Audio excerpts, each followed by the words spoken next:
C'est censé être de l'amour quand je te dis les pires atrocités. C'est censé être de l'amour quand tu entends un commentaire déplacé. C'est censé être de l'amour quand on compare ta souffrance à celle des autres. C'est censé être de l'amour quand on t'encourage à être forte. C'est censé être de l'amour parce qu'ils disent que tout vient de l'amour. Dans un monde où la question de la mort est souvent taboue, où vivre un deuil signifie encore être jugé, provoquer de la gêne, de l'incompréhension, quand ce n'est pas de la pitié, la grande question est celle-ci. Comment des orphelins comme nous, qui avons vécu très tôt la mort d'un parent, qui ne voulons pas porter ce poids sur nos épaules toute notre vie, ni qu'il impacte nos relations actuelles, comment nous pouvons y donner un sens nouveau, construire des relations plus profondes, et surtout, comment nous reprenons le pouvoir sur nos vies. Mon nom est Johan, et bienvenue chez les orphelins résilients. Qu'est-ce qu'on peut dire de pire à quelqu'un dont un parent vient de mourir? Les pires remarques qu'on peut faire à un orphelin. Je voudrais profiter de cette journée du 1er avril pour aborder cette question sur un angle un peu plus ironique, un peu plus drôle, avec un peu de décalage. Parce que quand tu les entends, ces propos te choquent et peuvent même te faire culpabiliser. Ici, je te propose de simplement en rire, de rire de ce manque d'empathie, de ces remarques complètement déplacées. Ces remarques que tu as pu entendre dans ton enfance, par ta famille, par des amis, dans ton entourage, ou même en tant que jeune adulte, au travail, ou même de la part de psy ou de personnes qui sont censées t'accompagner et t'aider. Pourquoi ces remarques sont déplacées? Pourquoi, et si toi qui écoutes cet épisode, tu as un proche qui vit un deuil, comment éviter de reproduire ces maladresses qui peuvent être franchement déplacées? Dans les pires remarques qu'on peut te faire quand tu es un orphelin, c'est de faire des comparaisons. Par exemple, te dire que un parent qui meurt, c'est dans l'ordre des choses, et c'est plus dur de perdre un enfant. Être un enfant de divorcé, c'est pire qu'être un orphelin. Ou des comparaisons du style un ami ou une amie qui est en train de se prendre la tête avec ses parents et qui te dit « Toi, t'es tranquille, ça va, ton père est mort, et au moins il t'embête pas. » Il y a aussi des remarques qui viennent t'apporter de la culpabilité. Des remarques horribles comme « Ah, t'as sûrement fait quelque chose pour qu'il t'arrive autant de malheur. » Sous-entendu, tu le mérites, quoi. Ou souvent, sous couvert de religieux, on va te dire le bon Dieu a sûrement quelque chose contre toi pour qu'il t'arrive autant de malheur. Ou encore, il y a une raison pour tout. Donc, qu'est-ce que t'as fait pour mériter ça? Ou alors, à un moment où t'es en train de te remettre, à un moment où t'es en train d'avancer dans ta vie,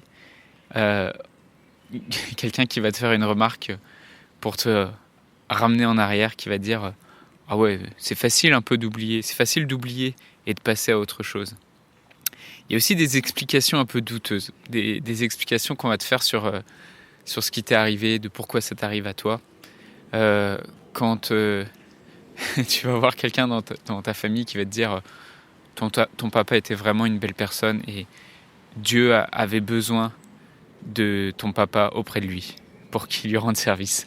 Ou par exemple, Dieu avait plus besoin de ta mère que toi. Ou encore, là où elle est dans un meilleur endroit. Et tu vas voir même typiquement la personne qui va en profiter pour se plaindre elle-même de la situation politique, de la situation économique ou dans le contexte dans lequel elle se trouve.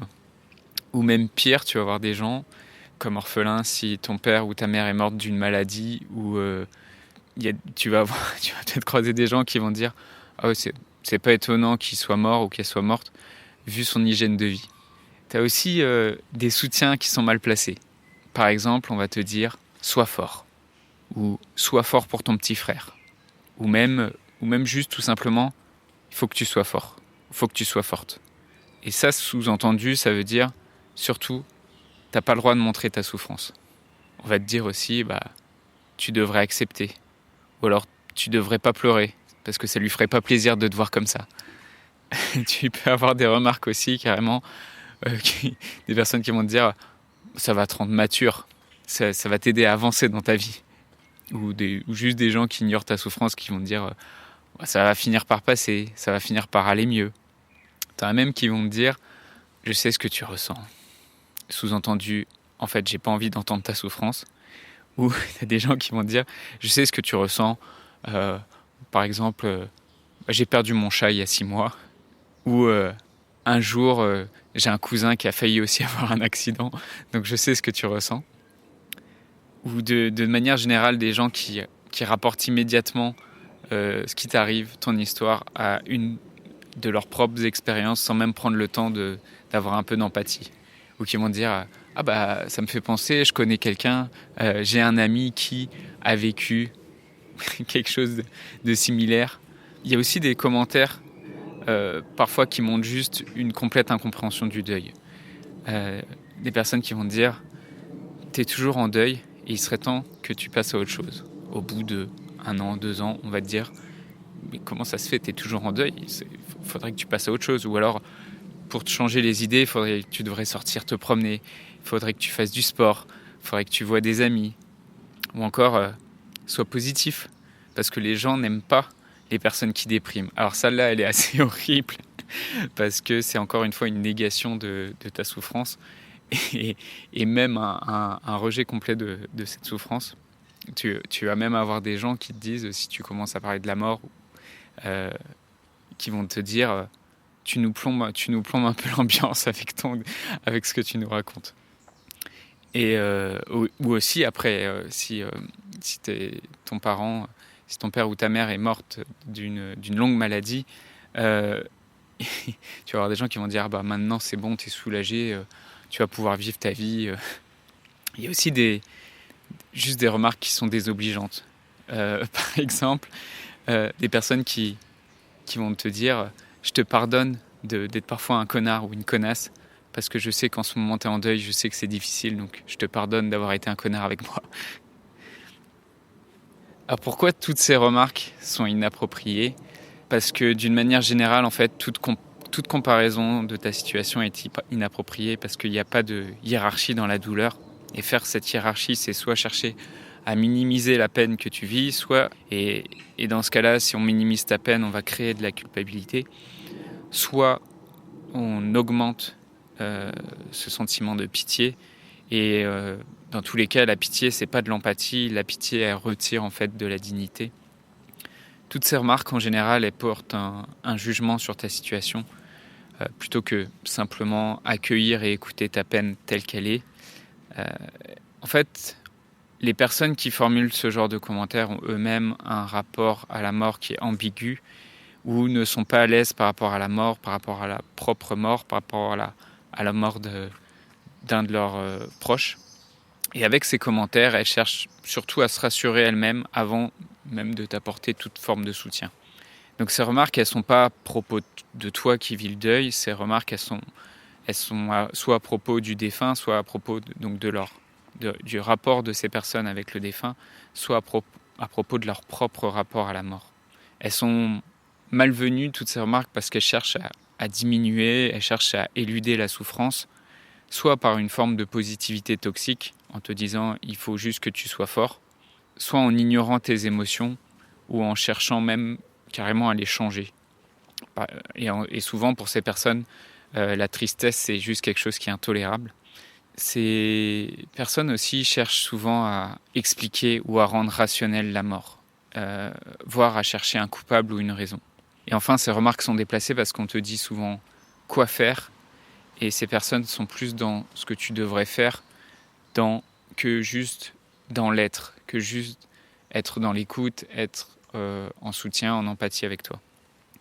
Donc ce qu'il faut retenir, c'est que ces remarques viennent souvent de personnes qui ont un rapport à la mort compliqué, qui ont un rapport difficile aussi avec leurs propres émotions et surtout la tristesse. Et donc le plus simple, plutôt que d'entrer en conflit avec ces personnes, plutôt de se fâcher ou de s'outrer face à ces remarques, ça reste déjà comme ce que je te propose d'en faire aujourd'hui, de juste en rire, de voir le décalage, de voir que c'est des personnes qui sont très mal à l'aise et qui sont très maladroites.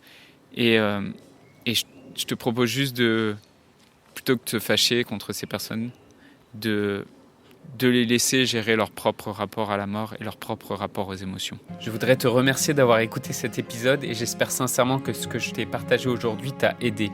Si ça t'a aidé, alors assure-toi de le partager avec quelqu'un d'autre qui en a besoin. J'ai créé récemment un groupe Facebook qui rassemble des orphelins ayant pour mission de partager leur expérience et de s'entraider. Ce groupe s'appelle Orphelins Résilients et l'accès est gratuit. Tu peux retrouver tous les détails pour rejoindre le groupe dans la description du podcast. Orphelins Résilients, c'est une communauté d'orphelins entreprenants, audacieux, ayant réellement envie de faire une différence dans leurs relations auprès de leurs proches et avoir une vie de couple inspirante. Dans ce groupe, tu retrouveras des interviews d'experts et d'artistes, des questions-réponses, des lives et des méditations, et surtout un groupe d'orphelins motivés, courageux et bienveillants. Donc je t'invite à rejoindre le groupe dès maintenant, c'est l'endroit dans lequel je partage le plus de contenu en ce moment. Le podcast Orphelins Résilients, c'est 3 épisodes par semaine, lundi, mercredi et vendredi à 8h. Merci encore pour ton écoute. Je te laisse découvrir le sujet du prochain épisode. À très vite. Dans le prochain épisode, je te raconterai ce que les différentes blessures d'abandon ont créé comme conflit dans ma famille.